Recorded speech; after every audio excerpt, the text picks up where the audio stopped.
Жолдошум менен дейт, атын эле чогуу жашайбыз. Баш кошконубузга 20 жыл болду, бирок чогуу да жатпайбыз. Акымды бербей калганын 12 жыл болуп калды дейт. Бирок мен деле аял болгондуктан кийин мээримге муктажмын дейт. Рахмат сизге. 20 жыл, 12 жылдан бери сизге да көңүл бурбаса, төшөк муздап бөлөк болуп калса, баягы зинага барбай, иманыңыздын нурун коргоп, күнөөгө барбай, Аллахтын каарынан коркуп тургандыгыңыз үчүн. Эмне себептен андай болуп атат? Муну жакшы анализдеп чыгыш керек. Эмне себептен? Бул үй бүлөдө эки тараптуу маселе да. Мисалы биз сиздин тарапты алып туруп, азыр күйөөңүздү урушуп койсок, анын акыйкаты дагы бар да. Чындык анан сиздин анын акыйкатынан биригип келип, анан чындык келип чыгат эмеспи? Ошол себептен муну жакшынакай өзүңүздөр акылдуу адамдарсыздар. 20 жыл бирге түтүн булатып жашадыңыздар, караш керек. Кемчилик кимден кетип атат? Үй бүлөлүк жагдайда маселени чечүү ар ким бирки тарапка айтпаса да кыргызда билебиз да, бет багыраак болот да, мындай бири-биринин кемчилигин деле мындай текеберленип айта бербейт, моюндагысы келбейт. Мейли. Берки түгөйүнүн, жуунун алдында айтпаса дагы өзүнчө ойлонуш керек. Менден кандай кемчилик кетип атат?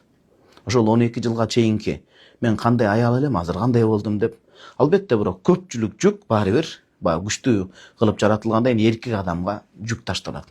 Неге антип атат? Неге аялынын көңүлүн антип калтырып атат? Исламга чейинки түркөйлүк, наадандык, күч алган, караңгылык доору өмүр сүргөн жашоодо ошентип аялдарын таштап коет эле. Аялдардын ушунчалык ачуулары келсе, кек алгысы келсе, ушунчалык бир өчөшүп калышса, зыхар кылып, сен менин энемдин, сенин аркаң энемдин аркасына окшош деп мындай бир кароого мүмкүн эмес болгон уяттуу жерлерин окшотуп, ошону менен аны биротоло башка бирөөгө дагы бир турмушка чыгып үй бүлөсүн күтүп, түтүн булатып жашап кетүүгө мүмкүнчүлүк бербей, өзүнүн да аялы катары мамиле кылбай, ортодо илең салаң калтырган да.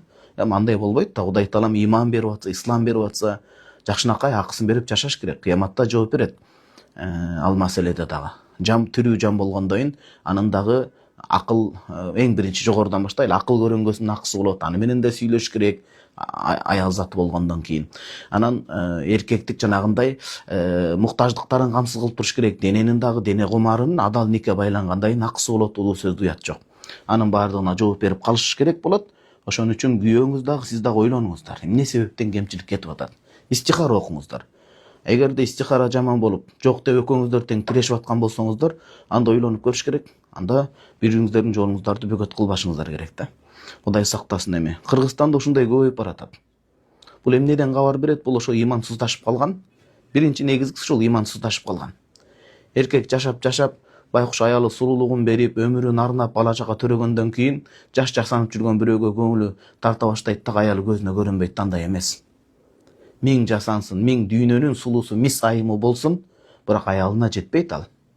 Аллах таала билет кимге кандай аял керек, кимге кандай күйөө керек. Мунун баары тагдырда Аллах тараптан жакшынакай мерчемделип жазылган. Бул нике кайып дейт. Ырыскы кайып, адам кайсы жерде кайтыш болот, төрөлөт дегендей эле кеп. Аллах билүүчү. Экинчиден, адамдын дагы өз тандоосу ыктыяр болгонду убагында. Үмүт берип, ошончо жылдан кийин талаада таштап кеткен бул жигиттик дагы эмес, бул аял заты дагы күйөөсүн заргакшап таштап койгон дагы жакшы эмес.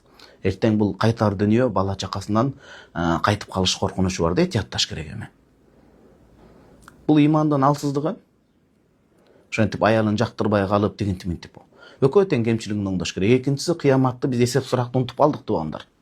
Бул жалпыбызга эле тиешелүү маселе.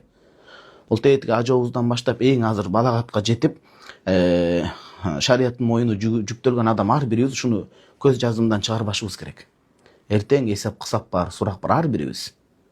Эгерде ушул сезим жүрөгүбүздөн орун алса, анда ошо мектепте кайтарып күзөтчү болуп турган адамды аманатын так өтөйт. Аллахым ыраазы болсун ар биринен.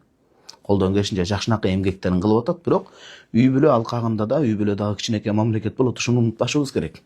Эртеңки эсеп кысап суракты эсибизден, жадымыбыздан чыгарбасак, эркек антип аялын мындай бир кыйын абалда таштабайт эле кордоп. Тирүү жан да. Тирүү жан. Балким ал аны кордоп атат, эртең өзү да кордолуп калышы мүмкүн. Балким ал башка бирөө жакшынакай акысын берип багат анда. Антип жолун торобош керек ал учурда. Антип таштап коюп, мен деген ойноп күлүп жүрө берем, сен деген калышың керек, сени акыңды да бербейм, бирөөгө дагы эметпейм деген ал туура эмес. Ал аманат. Биз бири-бирибизге аманатпыз.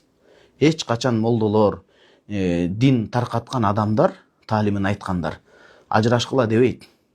Аны молдолордун оозунан уга албайсыңар. Бирок жашаганга жараша акыларды өтөш керек. Бири бирибизге ар бирибиз аманатпыз. Аманат экенибиздин далили кыяматта суралабыз туугандар. Чөп кордосоң көзгө зыян дейт. А мен буга улап дайым айтам, аял кордосоң көрдө зыян. Көрдө эле эсеп кысап башталат да жоопкерчилик.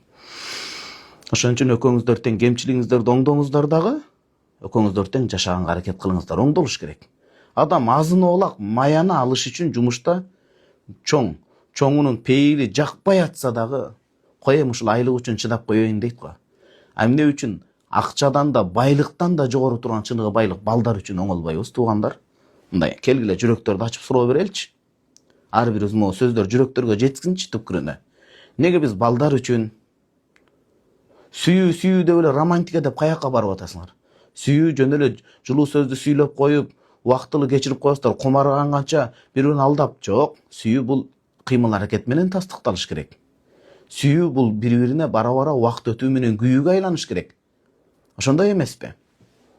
Ошон үчүн Кудай мындай тынч заман берип атканда ырысыбызды теппей, бактыбызды чамбай жакшынакай, аял дагы өзүнүн кемчилигин оңдоп, эркек дагы кемчилигин оңдоп, экөө тең бирге жан үрөп үй бүлөнүн баалуулугун сакташ керек.